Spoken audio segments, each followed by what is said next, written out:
Welcome to the EQ Video Tip. I'm your host, Eric Forsetter. As always, thank you for joining for another terrific edition of the EQ Video Tip. Before we get started, let's review the goals of EQ Video Tip.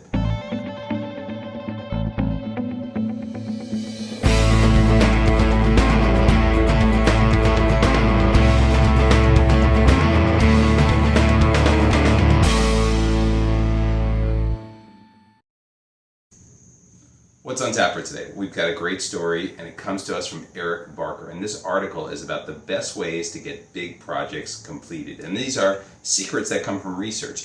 Believe it or not, big projects, they take a lot of time and they make a lot of errors. For example, the construction of the Sydney Opera House was supposed to take only 5 years. Guess what? It took 14 years and it came in 1,400% over budget. Doesn't sound like a great project to me. And we see this time and time again with big projects within our work environment, school environment, even in our housing environment.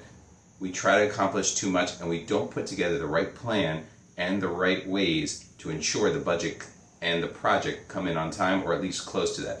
What we're going to go through is figure out what ways we can put in to ensure a perfect project, or at least near perfect, or close to that deadline. Let's jump in and see what Eric Barker has to say for us today.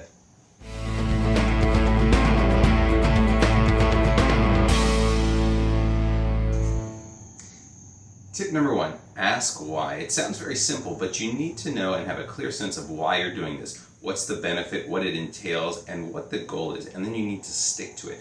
Because developing a clear understanding of what the goal is and why, and never losing sight of it from the beginning, allows you to focus on the tasks at hand as opposed to scope creep and redesigning. And basically the why is the set foundation for a successful project. So always make sure what you're doing is aligned with the summary or the why of what's happening within your project. If you focus on those things, then you'll make sure that you're able to adhere to the principles of the project and of course complete it within the allotted time frame.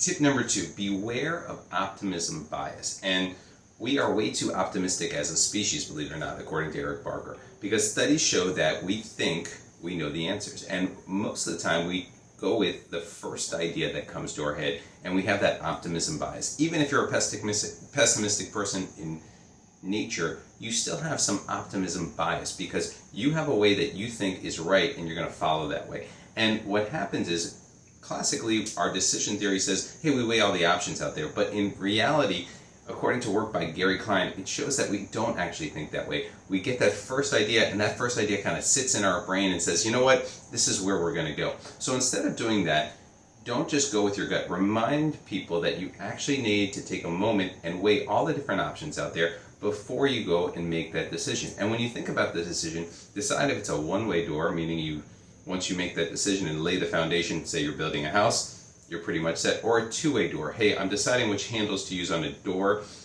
I can switch that door handle at any point because it's a two-way decision. Again, bigger decisions like that on a project, but two-way door versus one-way door, and beware of that optimism bias.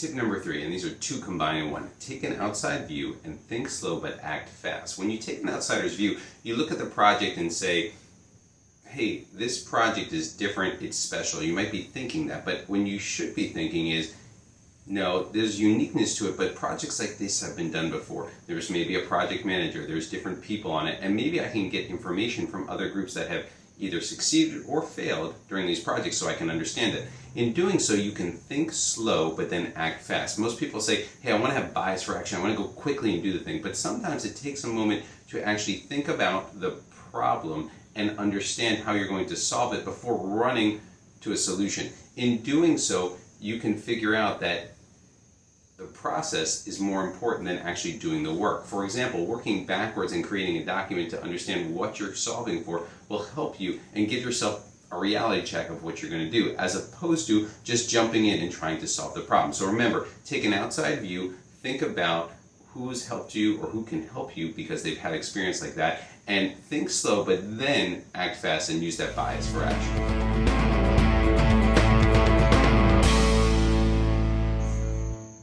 Our last tip, hire an expert. And hiring an expert can be variable dependent, but for example, as Eric Barker says, if you're trying to install solar panels on your roof, it's probably time to hire an expert because you're probably not a solar panel expert and you probably don't understand how to get on your roof and do all that work. And all the extra savings you would get by trying to do it yourself will actually come out in opportunity costs spent. Instead, hire an expert for certain parts of projects where you need help, because it's important to get a professional. You don't have to have them do anything custom or clever, but if they do the things the right way, projects will come in on time, on budget, and you'll make sure you accomplish what you need. This applies in the work environment too. Bringing in an expert who maybe is great at graphic design or designing a PowerPoint or crunching numbers, whatever it might be, bring that person in to help you accelerate your project and complete it in the fashion that you want.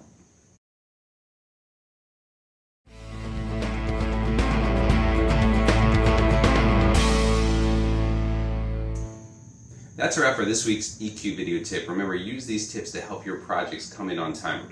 Quickly, as a summary, ask the why. Beware of optimism bias. Take the outside view. Think slow, of course, then act fast. And of course, bring in a professional or hire an expert when you need to. Again, customize these to help you make your projects come in on time and on budget.